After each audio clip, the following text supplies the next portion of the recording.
So I'm making sambar kind of dal today, and from left to right, let's see, there's curry leaves, asafoetida, cumin, turmeric, sambar masala, which is a spice blend. Masala is just spice blend, right?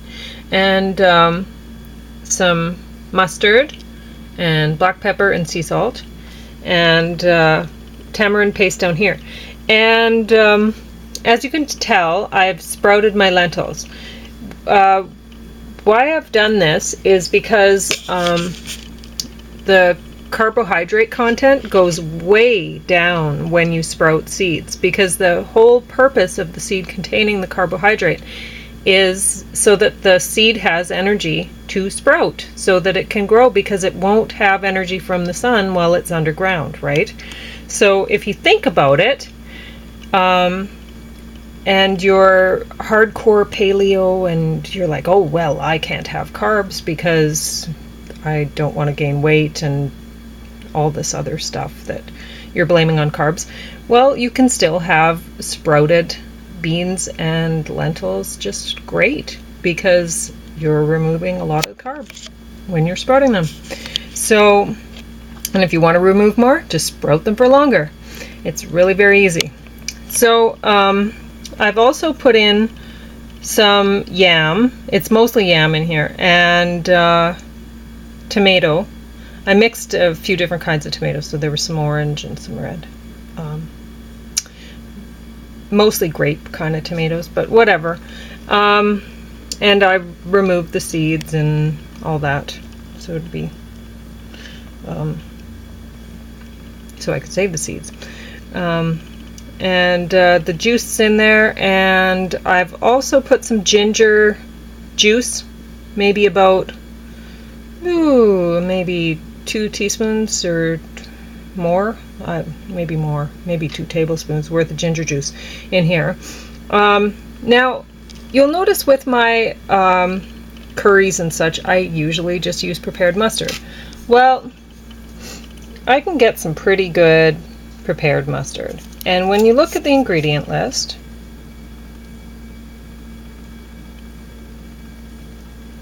it's quite lovely, right? There's nothing wrong with this.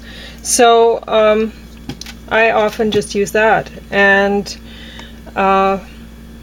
you can use dried mustard seeds. It's great. I have some in the pantry. I found them. They'd fallen down, so I could have used them today, but I didn't. So the reason that whenever you're making something with tamarind, they'll say to put in tamarind broth, and you buy the tamarind in a block, and you're like, oh, well, why can't I just cut a chunk off this and chuck it in my pot? Well, there are other things that you're going to, once you soak sometimes you can take some, like this seed I was able to get out just, I just saw it on when I cut the chunk off the block. Now these I only found once soaking. Now these are not fun to chomp into. So like I put in as much of the paste sort of stuff as I can, but I really feel through to make sure that this isn't getting into my mix, because I do not want to chomp into that. So I'm going to add some water to this, and then it'll be cooking not as long, because the sprouted lentils don't take quite as long as the others, but probably 4 hours, I'm going to say. I mean, I'll just put it on and then I'll keep checking it every once in a while. And if you check it too much, I mean, it's going to take a lot longer for your slow cooker to cook things. Now, back to reading labels. So this is a can of oysters. Let's see if I can get this in focus. Holy moly, I'm having some troubles this morning. Okay, well, there we go. So you'll notice that this can of oysters here, you can't find zinc on it. It's like you find the daily value percentage, vitamin A, vitamin C, calcium, iron at the bottom here. And I'm going to tell you right now, you're not going to absorb that 4% calcium. You may as well not count that in your daily value. And you won't be absorbing that iron, probably, because what they haven't put on this label is that oysters are chock-a-block full of zinc. They are, if you look in a nutrition textbook, which is how I started this whole adventure into nutrition was I picked up a nutrition textbook, and then I was so excited by it. I found another nutrition textbook. I brought it to my sister, and she wasn't excited by it. I don't know. Some people are into some things and others are not. But get yourself a nutrition textbook and you just read it through, and you'll find, I mean, I don't know what nutrition textbook you're getting, but if you happen upon the same one that I got, then you'll find that oysters are the way to go. If you need zinc, they're incredible. They're off the chart. When, like, there was a table in the textbook that had zinc content for various foods, this was like 100 times better than everything else. It's incredible how much zinc you get out of oysters. So if you're feeling you're lacking zinc, or if you want to, say, combat cancer, this might be the way to go. And some people are worried about the shellfish, the toxin content in shellfish, but we've looked into oysters and they're farmed fairly responsibly. I think it's a pretty clean product.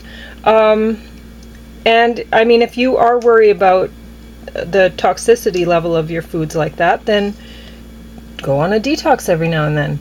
And you will lose a lot of weight, because any detox you find that you might find one that suits you best, that's better than mine, whatever. You're really cutting down on a lot of different things. You're taking a lot of foods out that you normally have in.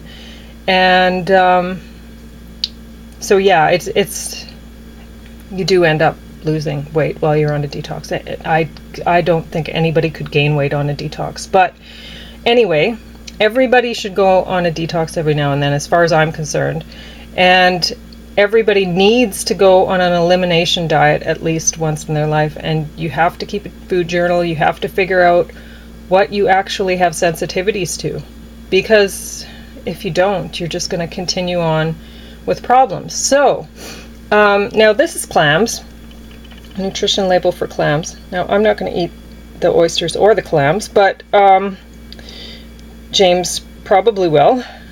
Anyway, you'll find on this nutrition label it does put the iron, God, there we go, 80% in a quarter cup serving of clams for iron.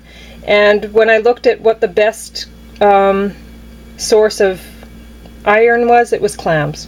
So if you're feeling low on iron, if you made yourself some sort of a clam sauce or something, I don't know, something clammy, which honestly I don't really know what to do with clams, because I mean, I was raised veg and I'm not really eager to eat them.